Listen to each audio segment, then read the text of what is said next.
షిర్డి సాయిబాబా మీద మూవీస్ చాలా వచ్చాయి, చాలా పెద్ద హిట్ అయ్యాయి. అలాగే పుట్టపర్తి శ్రీ సత్యసాయిబాబా మీద కూడా మూవీ వస్తుంది. అసలు ఎలా ఉండబోతుంది అసలు మూవీ? ఆధ్యాత్మిక చింతన ఉన్న వారికి ఇది ఇంకా ఎక్కువ గొప్ప అనుభూతిని ఇస్తుందండి.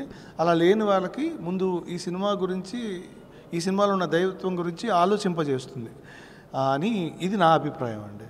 అంటే ట్రైలర్ చూస్తే ఎలా అనిపిస్తుంది అంటే, ఒక కాశీ అందరికి హిందువులకు పెద్ద పుణ్యస్థలం, అక్కడ నుంచి మళ్ళీ కిందికి సౌత్లో చెన్నై చూపిస్తారు, కేరళ చూపిస్తారు, తర్వాత కోల్కతా చూపిస్తారు. అంటే ఇండియా మొత్తం చూపిస్తారు ఆ మూవీలో.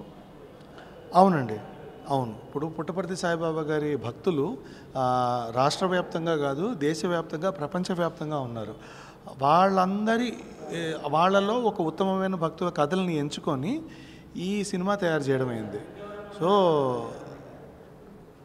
ఒక్క నిమిషం సో అలాంటి భక్తుల కథల్ని ఒక సంపుటిగా తయారు చేసి ఒక చిత్రంగా మార్చారు కాబట్టి ఇది చాలా బాగా వచ్చిందండి. ఆయన తీసింది కూడా ఎవరో కాదు, ద లెజెండరీ సురేష్ కృష్ణ గారు. ఆయన సినిమాలు అయితే అప్పటి నుంచి ప్రేమ, సత్య, అన్నామలై, భాష, మాస్టర్, ఆటో డ్రైవర్, గొప్ప గొప్ప సినిమాలు అన్ని భాషల్లోనూ తీశారు. సో ఇలాంటి ఒక సినిమా ఆయన తీయడం మూలాన దైవత్వానికి చాలా దగ్గరగా ఉంటుందని నా ఉద్దేశం అండి. అంటే ఇందులో ఎన్ని సాంగ్స్ రాస్తారు సార్ మీరు? నేను ఇందులో పాటలు కాదండి, ఒకటే పాట, అది రామ్ జోగయ్య శాస్త్రి గారు రాశారు. ఆ మాటలు రాజేంద్ర కుమార్ గారు ఒక వర్షన్ రాశారు. ఇందులో కొన్ని సీన్స్ తెలుగులో తీయబడి, కొన్ని సీన్స్ తమిళ్లో తీయబడ్డాయి అనమాట. సో ఆ తమిళ్లో తీయబడ్డ సీన్స్కి తెలుగు వర్షన్కి నేను డబ్బింగ్ చేసి ఇచ్చాను, వాటికి తమిళ్ కూడా చేయాల్సి వచ్చింది. అది నేను చేసింది ఈ సినిమాకి అండి. అంటే ద గర్ల్ ఫ్రెండ్ మూవీ ఇప్పుడు పెద్ద హిట్ అయ్యి చాలా అప్రిషియేషన్స్ వస్తున్నాయి. మీకు ఎలాంటి కాంప్లిమెంట్ వచ్చింది? వస్తూనే ఉన్నాయండి ఆగకుండా. అసలు ఆడవాళ్ళ దగ్గర నుంచి అయితే అసలు వరుసపెట్టి మెసేజ్లు ఇన్స్టాగ్రామ్లో కానీ, వాట్సాప్లో కానీ, అంటే చాలా చాలా చాలా గొప్పగా గర్వంగానే ఉందండి. అంటే ఈ సినిమా అవసరం, ఈ సమయానికి ఈ సినిమా చాలా అవసరం. అంటే ఒక ఆడవాళ్ళని ఎలా మనం ట్రీట్ చేయాలి, లేదా ఒక మగవాడు ఎలా ఉండాలనే ఒక విషయం ఉంటుంది ఆ సినిమాలో. అది చూస్తే మీకు అర్థమవుతుంది. అందులో చాలా గొప్ప సాహిత్య విలువలు ఉన్న పాటలే ఎంచుకున్నారు. ఏదో జస్ట్ లవ్ సాంగ్ అన్నట్టు ఏ ఒక్క పాట లేదు అందులో. ప్రతిదీ సన్నివేశం చాలా గొప్ప ఉన్నతమైన సన్నివేశం. దానికి ఒక అద్భుతమైన లిరిక్ నా చేత రాయించుకున్న రాహుల్ రవీంద్రన్ గారికి సర్వదా కృతజ్ఞుడిని. అంటే మీరు ఆ సాంగ్ రాసేటప్పుడు అసలు బయట ట్రావెలింగ్ చేసారా, లేకపోతే మీరు చిన్నప్పుడు ఇలాంటివి ఉన్నాయని తెలుసుకొని రాసారా? ఇవి నాకు ఎక్కడికో ట్రావెలింగ్ చేస్తే కానీ మనకి పాట వస్తుందంటే నాకు తెలియదండి. నేను మా ఇంట్లో కూర్చొని, మా బాత్రూంలో కూర్చొని రాసిన సందర్భాలు కూడా ఉన్నాయి. సో అంతే. అంటే మనం ఐసోలేట్ అవ్వాలి, మనతో మనం మమేకం అవ్వాలి, మనలో ఉన్న విద్వత్తుని మనం బయటికి తీసుకురాగలగాలి, అంతే సార్. అది మీరు ఎక్కడ కూర్చొని రాసినా ఒకటే. ఆ ప్రదేశానికి వెళ్ళి కూర్చొని రాసినా నాకు పాట పలుకుతుందంటే అది నేను నమ్మను. అది నా శైలి కాదేమో, నా స్టైల్ కాదు ఇది. నేను ఎక్కడ కూర్చొనైనా పాట రాయగలను. నెక్స్ట్ ఏమేమి చేస్తున్నారు సార్? అదే అండి, ఇప్పుడు ఎల్ఐకే అని ప్రదీప్ రంగనాథన్ గారి సినిమా ఉంది, దానికి మాటలు రాస్తున్నాను. అండ్ పరాశక్తి అని సుధా కొంగరా గారిది, ఆకాశం నీ హద్ర తర్వాత ఇదే సినిమా, దానికి మాటలు ఒక పాట రాస్తున్నాను.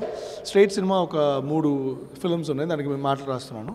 యాక్టింగ్ పరంగా ఎస్ఐ యుగంధర్ అని ఒక ఈటీవీ విన్ వాళ్ళకి ఒక సినిమా, మ్యారియో అని ఇంకో సినిమా, వీటిలో విలన్గా చేస్తున్నాను. అండ్ విలన్గా చేస్తున్నాను. సంగీతం కూడా అందించాను ఈ సినిమాకి. ఇది మ్యారియో అండి. మ్యారియో అనే సినిమాకి, ఎస్ఏ యుగంధర్ అనే సినిమాకి విలన్గా చేస్తున్నాను. ఇందులో మ్యారియోకి additional story, screenplay, dialogues, lyrics, music plus villain, ఇది చేస్తున్నాను సార్. అలాగే విలన్గా మీరే ఎంచుకున్నారా, లేకపోతే వాళ్ళే వచ్చి మీరు సూట్ అవుతారని చెప్పారా? ఒక పాత్ర నేను ఎంచుకున్నాను, ఒక పాత్ర వాళ్ళే వచ్చారు. సో భలే ఇంట్రెస్టింగ్గా కుదిరింది అనుకున్నాను. అంతే, ఒకేసారి 2 వచ్చాయి. కానీ అది అంటే మీరు చాలా చూసారు. ఇప్పుడు SSMB 29 ఎల్లుండి అక్కడ రామోజీ ఫిలిం సిటీలో ఈవెంట్ ఉంది, దాని గురించి ఒక మాటలో చెప్పాలంటే ఏమని చెప్తారా సార్? వెయిటింగ్ సార్, ఎవరైనా అంతే. ప్రతి తెలుగువాడు గుండె కోరుకునే ఏకైక మ్యాటర్ ఏంటంటే రాజమౌళి గారి సినిమా, అందట్టు మహేష్ బాబు గారు చేస్తున్నారు, కీరవాణి గారి మ్యూజికల్. అసలు సార్ మనం మాట్లాడే స్థాయి కూడా లేదు సార్. అక్కడ కూర్చొని ఎంజాయ్ చేయడం తప్ప మనం చేసేది ఇంకేం లేదు సార్. అది అంటే ఎలాంటి రెస్పాన్స్ వస్తుంది? ఇప్పుడు మీరు చూస్తే తమిళనాడు వెళ్తారు, అటు ఇండియా మొత్తం తిరుగుతారు, SSMB 29 గురించి ఏమని మాట్లాడుతున్నారు సార్? ఇది ఇండియా కాదు సార్, వరల్డ్ మాట్లాడుతుంది సార్. పేరే గ్లోబ్ ట్రాటర్, ఇంకేంటి సార్. అంటే ప్రపంచాన్ని మొత్తం తిరిగేసి అతను కాబట్టి.